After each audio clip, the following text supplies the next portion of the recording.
enough. GS paper is something that जिसमें हमको focus करना है, something that is important and something which is difficult for engineers because we have no background in history, culture, geography. All these things are very extremely different. And being an engineer myself, I'm a civil engineer.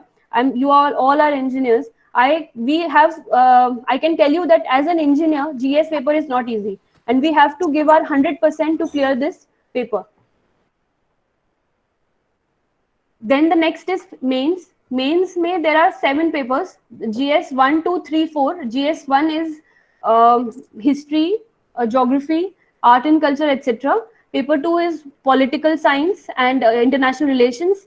Paper 3 is economics, science, etc. And economic GS 4 paper is ethics. So these are the 4 GS papers. Apart from that, we have 2 optional papers, optional 1 and 2, in which scoring marks is of extreme importance to clear this exam. And the final paper is essay. Essay is in fact the first paper that happens. जब भी mains exam होता है, पहला paper essay होता है, फिर GS 1 होता है, फिर 2 होता है, फिर 3, 4 and optional होता है. उसके अलावा there is qualifying language paper, जिसमें कोई भी एक लैंग्वेज आप अपनी ले सकते हैं. मैंने अपनी हिंदी लिया था language. Then the next is interview. Interview में 225 मार्क्स का होता है. It's typically 30 minutes interaction with a panel of 5 members. 5 members में से एक मेंबर जो सेंटर में बैठे होते हैं, he is the head of the panel and this person is a UPSC member.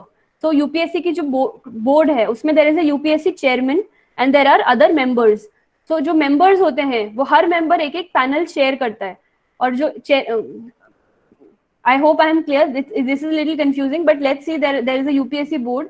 उसमें एक चेयरमैन है, बहुत सारे मेंबर्स हैं, और उस बोर्ड के जितने भी मेंबर्स हैं, चाहे वो 7-8 मेंबर्स हो, हर मेंबर जो है उनका एक अपना पैनल होता है. उसमें वो अपने अलग 4 मेंबर्स चुनते हैं. और ये जो 4 मेंबर्स है ये हर दिन के हिसाब से, हर वीक के हिसाब से चेंज होते रहते हैं.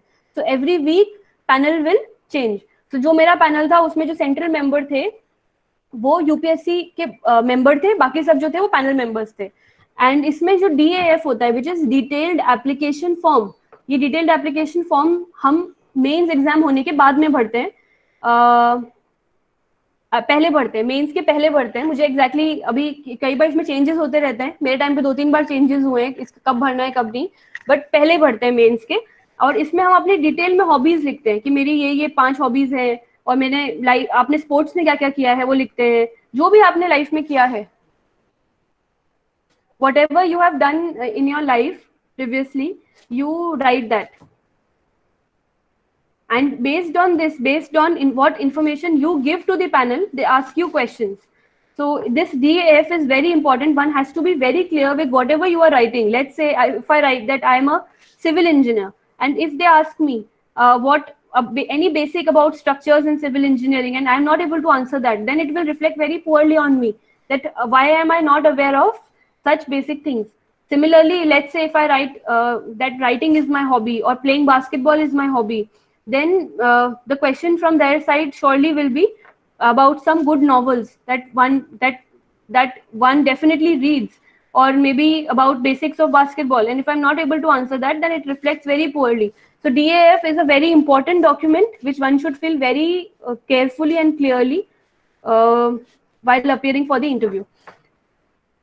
All right, so the next thing is what to do while in college. Now, most of you are in college and you want to know what can we do right from the college if we want to start the preparation. Then I would say that the first thing that you should do is start reading the newspapers and the NCERTs, because these are the basic books.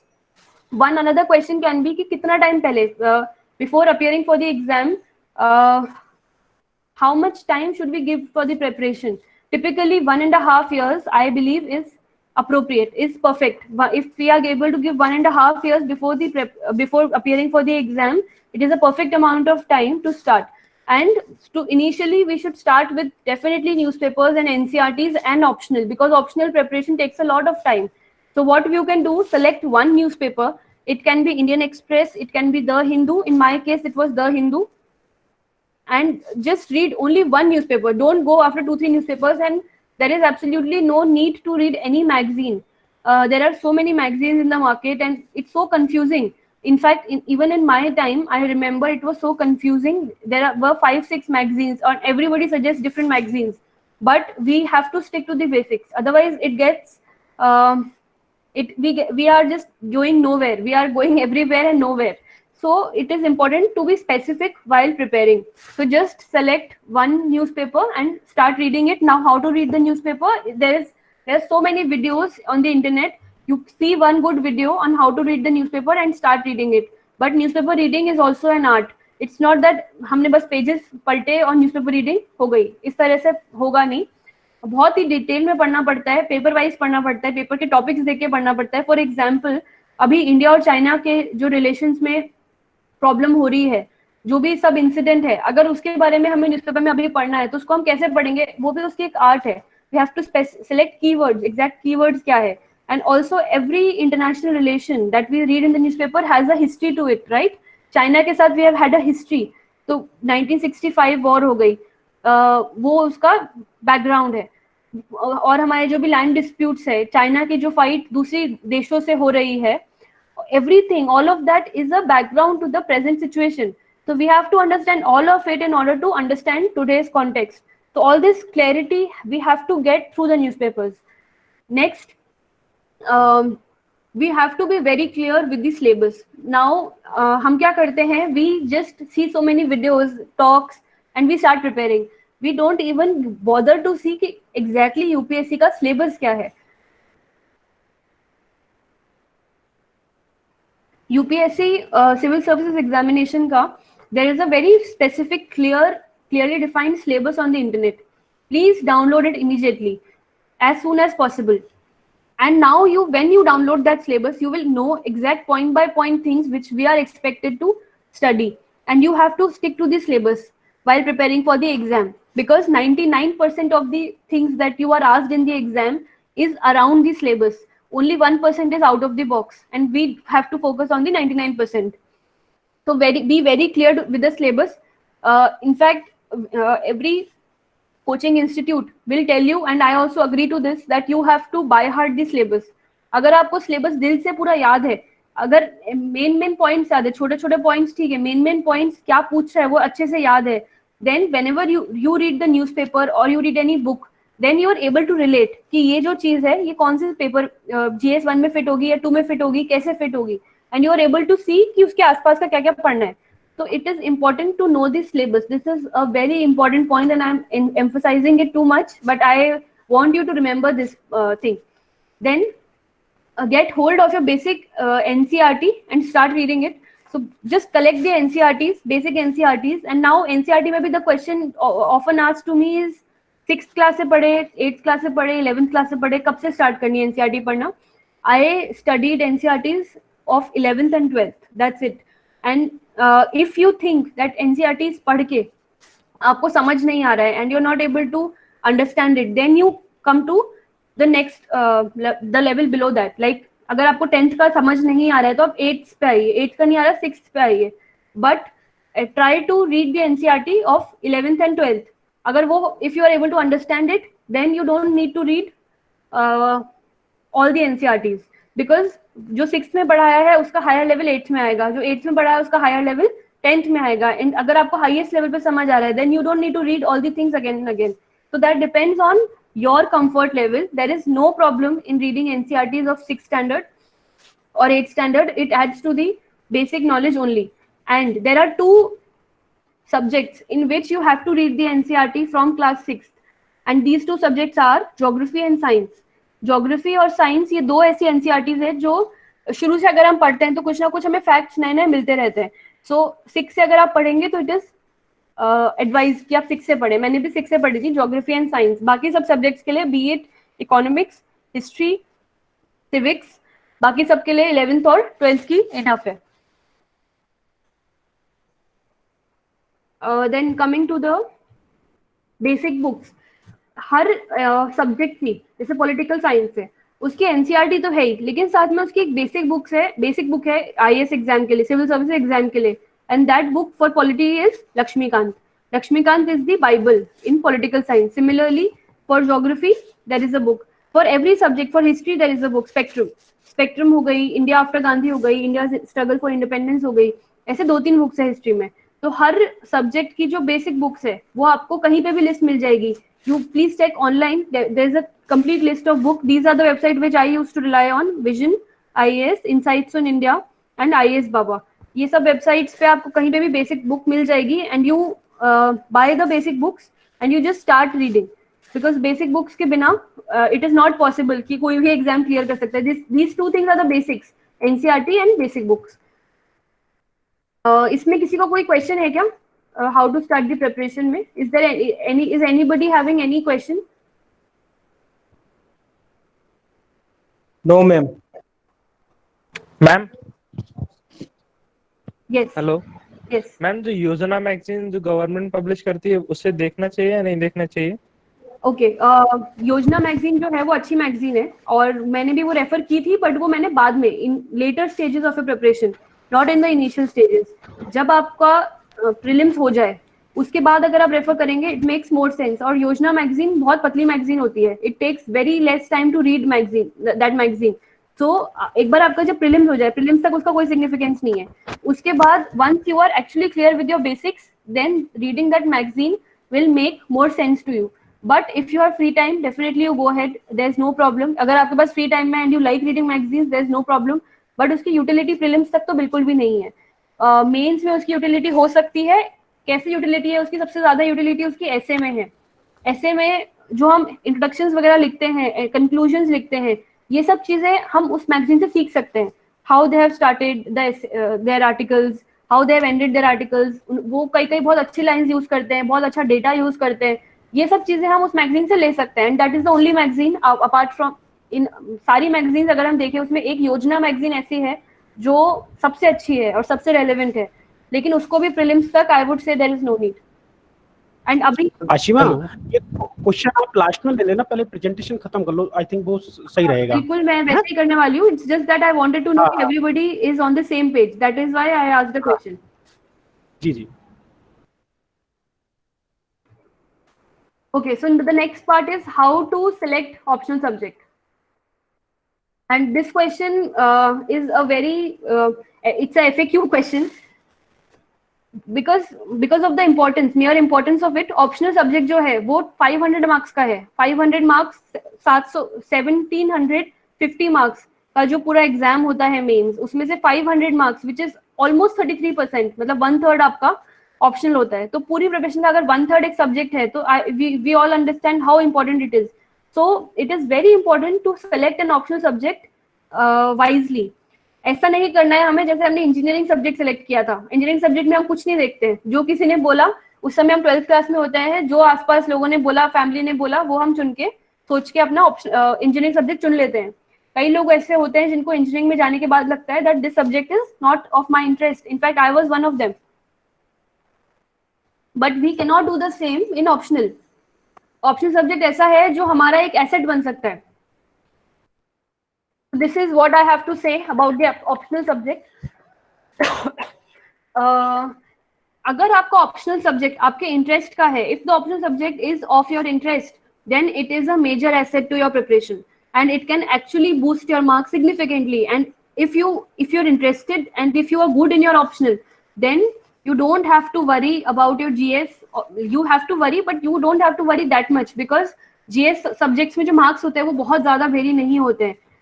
वो average सबके आ सकते हैं, लेकिन optional subject में marks का जो variation है that is too much. You can get even 200 and you can get 350. So 150 marks का variation in one optional subject, it's a big deal. So it's important to select it wisely. Now, what do I say when I say that select it wisely? For me, the first criteria of selecting optional subject, and in fact the only criteria, will be the only thing is you must find it interesting. If you find that your optional subject is interesting to read, then you can go on reading it. फिर आप कितना भी पढ़ सकते हो, उसको समझ सकते हो। एंड क्यों ऑप्शनल सब्जेक्ट ऐसी चीज है जिसको आपको बहुत डेप्थ में पढ़ना पड़ता है, बहुत डेप्थ में। इतना डेप्थ में कोई भी जीएस का सब्जेक्ट नहीं पढ़ना पड़ता जितना कि ऑप्शनल सब्जेक्ट पढ़ना पड़ता है। इसीलिए ऑप्शनल सब्जेक्ट सेलेक्ट करते समय जो मेरी अप्रोच थी वो ये थी, जो मैंने नीचे लिखी है, मैं एक बार समझाती हूँ आपको। If you think that it suits you, then you also can go ahead. Firstly, you look at the complete list of options. ऐसा नहीं होना चाहिए लास्ट में हम बोले कि ऑप्शन भी होता है तो मुझे पता ही नहीं था। इस तरह की फीलिंग कभी नहीं आनी चाहिए। कई बार ऐसे लोगों को होता है कि कुछ भी 4-5 ऑप्शंस में से ऑप्शंस के नाम पता होते हैं, उनमें से एक चुन लेते हैं और बहुत सारे ऑप्शंस जो मे बी उनके इंटरेस्ट के रहे होंगे, बहुत इंटरेस्टिंग ऑप्शंस है, पाली सब्जेक्ट है, फिलोसफी है, मतलब इंटरेस्टिंग है ऑप्शंस बहुत सारे which are very rare and people are not aware about it. So you please look at the complete list of optionals and then you select 8 to 10 options out of that based on your background, based on your inclination.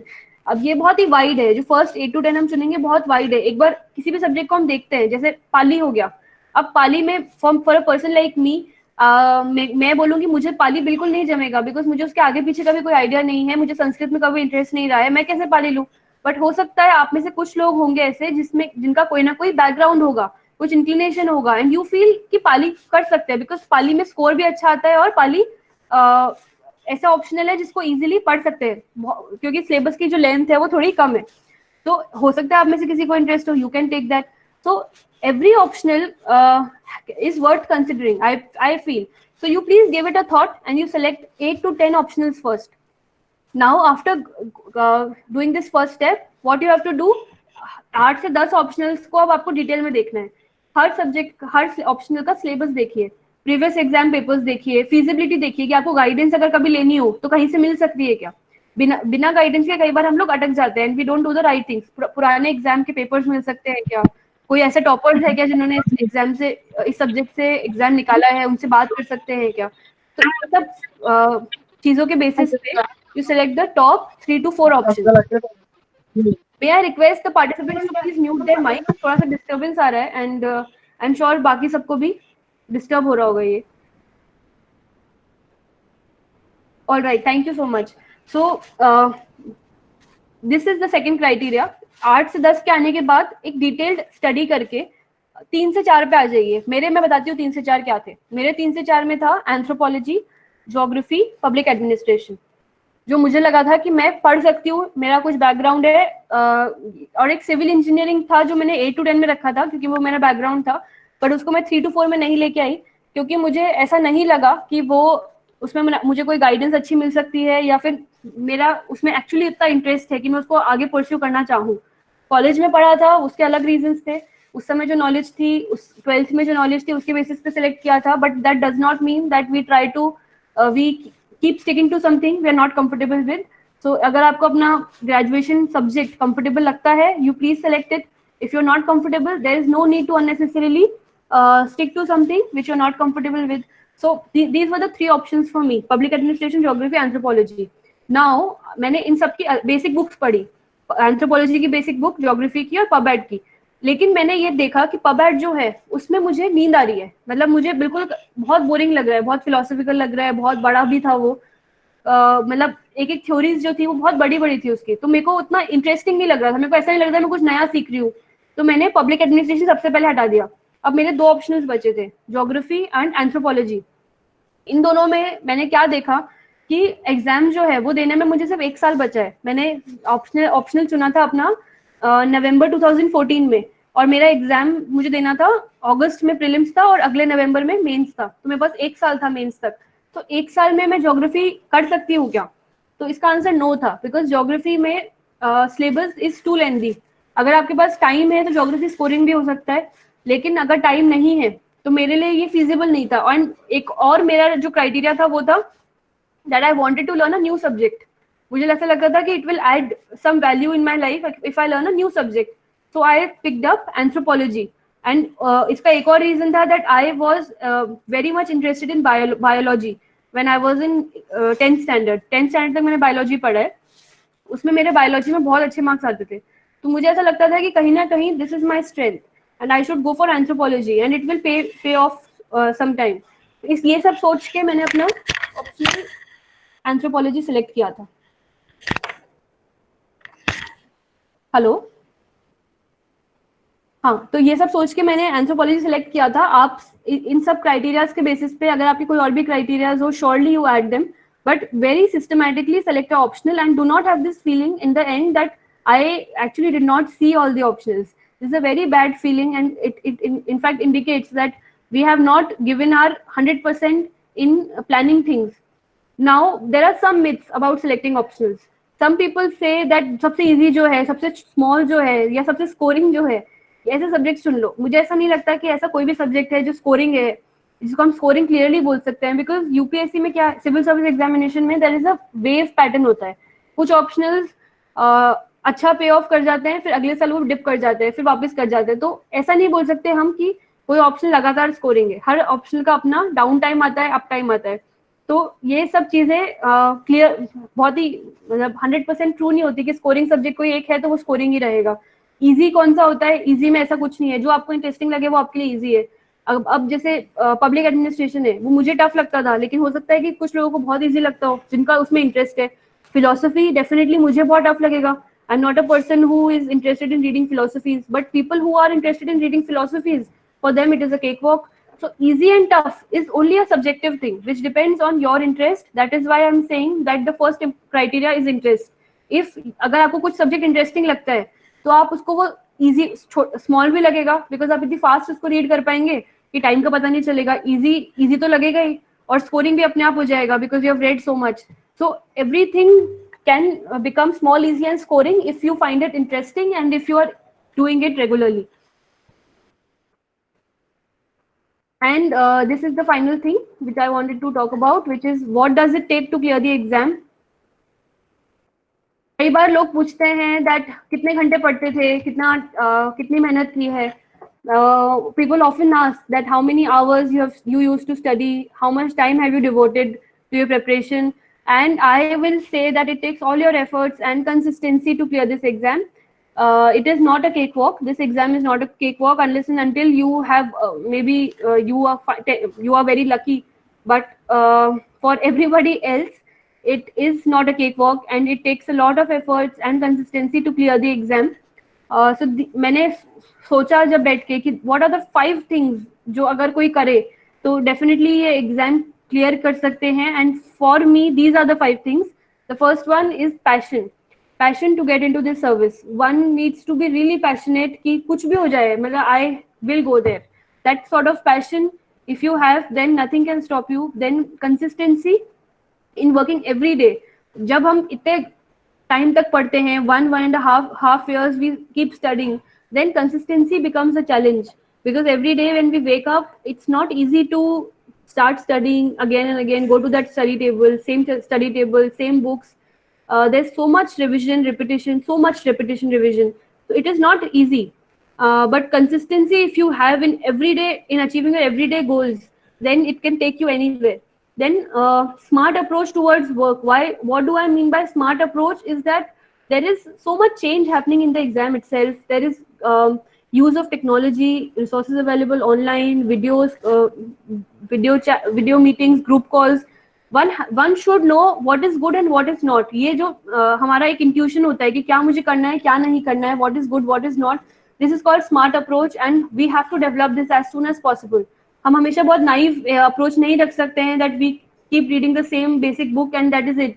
Because exam का जो level है वो tough होता जा रहा है. Every year we see prelims paper is achieving a new level altogether, and to be at that level we also have to be very smart towards smart in our approach, in our work style, which can be use of technology. Definitely technology के बिना आजकल exam clear करना is little difficult. बहुत सारे resources online ही मिलते हैं, and it can be other things. The next point is having optimistic attitude. Now why I say optimistic attitude, because ऐसा नहीं होता exam में कि हम पूरे टाइम खुशी exam देते हैं. There are times when we have to face some personal problems. Exam में अगर फेल हो गए तो वो एक अपना खुद का प्रॉब्लम, और कई बार हमारा टेस्ट पेपर्स बहुत खराब होते हैं, and then it brings in so much negativity just before the exam. तो ये सब जो चीजें हैं, इतनी जो नेगेटिविटी है, उससे डील करने के लिए we have to keep up a positive optimistic attitude always. चाहे हो चाहे नहीं हो, that is another thing. What we can do is we can only work, we can only give our 100%. बाकी जो रिजल्ट है वो बहुत चीजों पे डिपेंड करता है. उसमें कहीं ना कहीं एक लक फैक्टर, थोड़ा बहुत लक फैक्टर तो होता ही है. अदरवाइज जो रैंक्स आती है उसमें हमको क्या पता कि कौन सी रैंक आने वाली है. तो हमें अपना एटीट्यूड ऑप्टिमिस्टिक रखना है, and we have to give our best, which is in our hands. बाकी the rest is with God. And finally, commitment to fight against any odds. I believe that this is the most important thing, because we see a lot of problems while giving the exams. जैसे कई बार होता है कि exam देने जा रहे हैं, exam के टाइम फीवर हो गया, मेंस के time it's so crucial that 5 days में there are 9 exams happening, 5 days 9 exams, and it is not easy that for every 3 hour of exam one has to write continuously non stop. हाथ में छाले पड़ जाते हैं कई बार लिखते लिखते, कई बार कई लोगों को ड्रिप्स चढ़ जाती है, because it is so moment of anxiety, it is such a big moment of anxiety. And in all such problems we have to have this commitment that I will fight all odds but I will go for the exam. चाहे कुछ भी हो जाए जिंदगी में, exam तो मैं देके ही आऊंगी या देके ही आऊंगा, ये एटीट्यूड, ये कमिटमेंट एग्जाम की तरफ हमें रखना है. So for me I think these are the 5 things which are most important. And let me repeat it again, that it takes all your efforts and consistency to clear the exam, but surely it is doable. Everybody of us, all of you, I'm saying it, can clear this exam if you are honest with your work and if you are honest with these principles. And it is not ऐसा नहीं है कि कोई rocket science है, बहुत simple basic books है हमारी, वो पढ़नी है, समझना है चीजों को, और वही रीजनिंग के साथ हमको जाके आंसर करना है. And if you are able to do that, then who can stop you? There is nobody, I am sure. So this is from my side. If there is any question, please feel free to ask. Thank you and all the best. Thank you, Ashima, for your excellent presentation.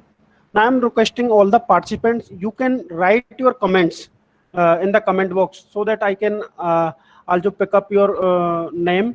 Then you can ask one by one any question from your side. You can type your name.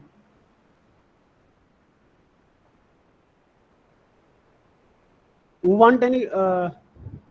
Yes, Kortika, yes. Yes, Kortika, you can ask. Hello. Hi. Hello, ma'am. Hello, ma'am. Hi. I have a question. We see many government sectors are being privatized. So, will this affect the intake count? Yes, that is possible. In fact, we see that in the last 2-3 years, the number of total seats have been going down, but we will not see a dip below the benchmark. There is some benchmark, उसके नीचे नहीं होगा. And majorly we are seeing that जो IAS में seats है वो तो उतनी ही रही हैं, but और services जो हैं जैसे कि customs है, IRS customs, उसमें we have seen a major dip. Railways में we have seen a dip, I believe. उसका रीजन ये है, GST के आने के बाद customs की जो customs है वो बहुत ज्यादा टेक्नोलॉजी ओरिएंटेड हो गया था. And yes, to answer your question, I would say yes, but don't worry about that. Whatever seats are available to us for preparation, we have to look at that. And always remember, we only need 1 seat in the exam. हमें सिर्फ 1 seat चाहिए, हमें मतलब नहीं है बाकी सब seats में क्या हो रहा है, हमें अपनी 1 सीट चाहिए. तो जब तक वो 1 सीट हमारे लिए है, we have to try for it if you want to try. Okay, next, Nisha Yadav. Ma'am, And let me request all the participants कि आप अपने जो questions है, because we can interact on anything. There is so much to interact, but please try to restrict your questions to the objective of the presentation. जो हमारा आज का objective है वो miss नहीं होना चाहिए कहीं पे भी. Thank you. Yes, ma'am. Thank you, ma'am. Next, Nisha Yadav. Nisha Yadav.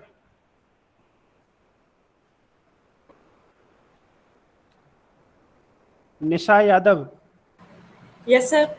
You can ask. Yes, sir.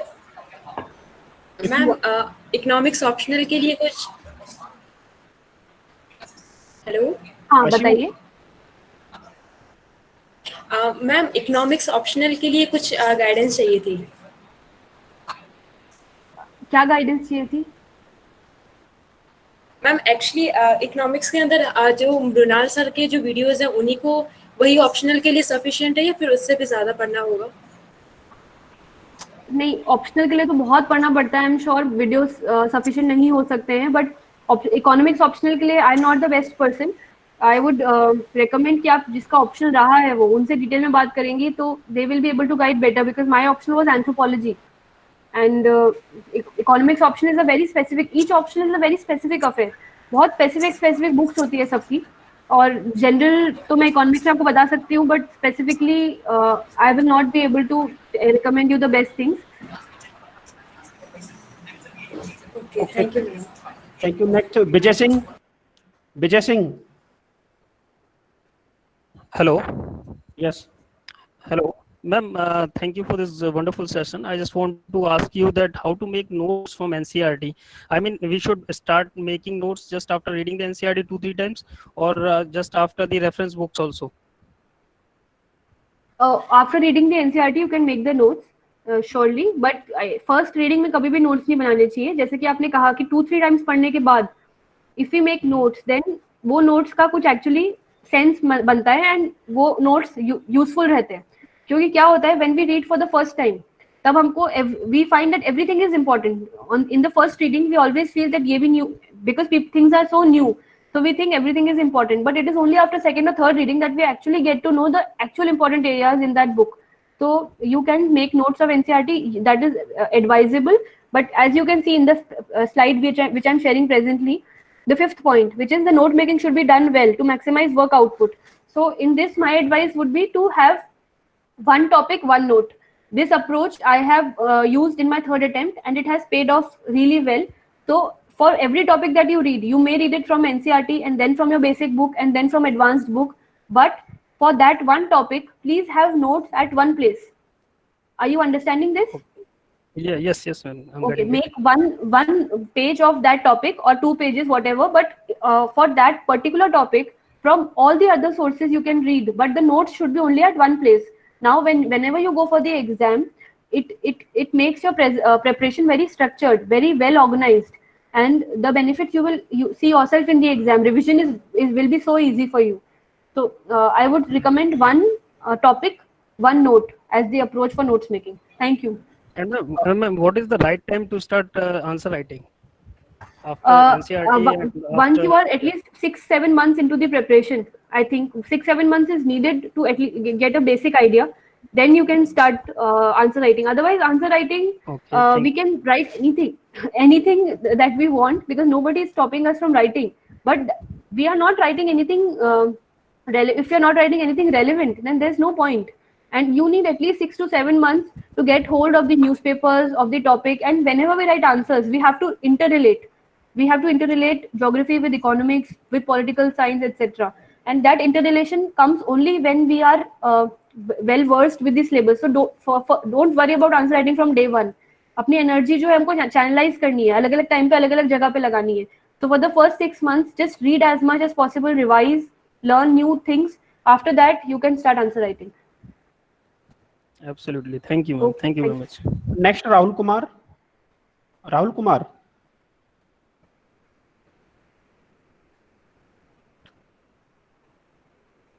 Rahul Kumar. Okay, next, Vipul. Vipul. Vipul. Okay, next, Abhishek Chaurasia. Abhishek. Abhishek. हाँ, yes, yes. Ma'am, I just want to ask that which is the right time to join the test series? Okay. Hi Abhishek. For joining the test series for prelims, I think at least 6 months before the prelims, 5-6 months before the prelims, you can start test series. That is the time when you should write the test series, and just 2 months before the exam, you should maximize your tests. So for me, I used to give test every day. In the last 1.5 months, जैसे अगर 8th अगस्त को मेरा exam था, तो last week छोड़ दीजिए, उसके अलावा 2 months तक every day I use to give one exam, और हर एग्जाम को I use to very thoroughly analyse कि वहाँ पे कौन से टॉपिक्स है जो वीक है, कौन से टॉपिक्स में बेटर कर सकते हैं या और पढ़ाई की जरूरत है. तो उससे मुझे लगता है कि एक बेंचमार्क, हमारा जो मार्क्स है वो लगातार हम देखते हैं बढ़ते जा रहे हैं. फाइनल एग्जाम तक आते there is a major confidence booster that it gives us कि अगर टेस्ट सीरीज में अच्छा किया है और इतने सारे टेस्ट दिए हैं, तो ये वाला भी एक हमारा खराब नहीं होना चाहिए. और मेंस के लिए भी आप प्रीलिम्स के पहले ही टेस्ट लिखना शुरू कर दीजिए, बिकॉज प्रीलिम्स और मेंस के बीच में there is only 3 months gap. and 3 months में writing a lot of tests is not possible along with preparation. So mains like अगर मेंस इस बार लेट्स से अक्टूबर में होता, अक्टूबर में जनरली होता है, अक्टूबर नवंबर में, अक्टूबर में अगर हो रहा है तो जनवरी से ही आप लिखना शुरू कर सकते हैं answers. Okay, ma'am. Okay, ma'am. Thank you, ma'am. Okay. Next, Thank you. Ankit Kumar Yadav. Good afternoon sir. Sir I am Vipul. हाँ, Vipul, you can ask. Yes. Good afternoon ma'am. Ma'am मेरा ये क्वेश्चन था कि मैम हम online preparation कर सकते हैं क्या? अगर कर सकते हैं तो कौन सा प्लेटफॉर्म बेस्ट है? हाय विपुल, ऑनलाइन प्रिपरेशन कर सकते हैं। There are a lot of websites, but actually ये अभी 2 इयर्स में क्या क्या चेंज, 2-3 इयर्स में मैंने लास्ट मतलब ये प्रिपरेशन 3 इयर्स से मैंने फॉलो नहीं किए, बट अभी के जो बेस्ट सोर्सेज है उसमें नहीं पता, बट उस टाइम पे मेरे टाइम पे insights on India used to be very good. Vision IAS का ऑनलाइन वीडियोस वगैरह हैं, वो अच्छी रहती है, तो ये 2 मैं रेकमेंड कर सकती हूँ। आईएएस बाबा है, उसका भी अच्छे वीडियोस है। और बाकी आजकल क्योंकि कोविड के टाइम पे सभी कुछ ऑनलाइन हो गया है, तो I am sure Vajiram Ravi, जो जितने भी वहाँ पे थे कोचिंग इंस्टीट्यूट सभी अब ऑनलाइन हो गए। तो इसके बारे में बिकॉज मेरे को टाइम हो गया है, so I will not be able to recommend you the best thing, but आप अपने और फ्रेंड से पूछ सकते हैं या फिर खुद एक बार ट्राई कर सकते हैं 1-2 के डेमो लेकर। एंड मैम एक क्वेश्चन और था कि अगर हम फाउंडेशन कोर्स ज्वाइन करें तो कितने साल का कोर्स बेस्ट रहता है, मतलब फाउंडेशन के लिए? Foundation course for civil services? Yes ma'am. कितने साल का तो ऐसे मुझे पता नहीं कितने साल के होंगे, बट मैंने जो ज्वाइन किया था फाउंडेशन कोर्स ही था and it was for 7 months. Okay ma'am. 7-8 months. तो ये सबका एक्चुअली अलग अलग होता है, इसमें ना ऐसा नहीं है विपुल की हम ऐसा सोचे कि उसके लिए ये ठीक था तो मेरे लिए भी ये ठीक है। सबका एक अलग अलग टाइम होता है, कोई लोग बहुत फास्ट कर सकते हैं, कोई लोग स्लो कर सकते हैं। जैसे मेरे केस में, बिकॉज मेरा बैकग्राउंड इंजीनियरिंग का रहा है, साइंस का रहा है, आर्ट्स के सब्जेक्ट में ज्योग्राफी हिस्ट्री में मुझे कभी भी इंटरेस्ट नहीं था, तो इट टुक मी मुझे लगता है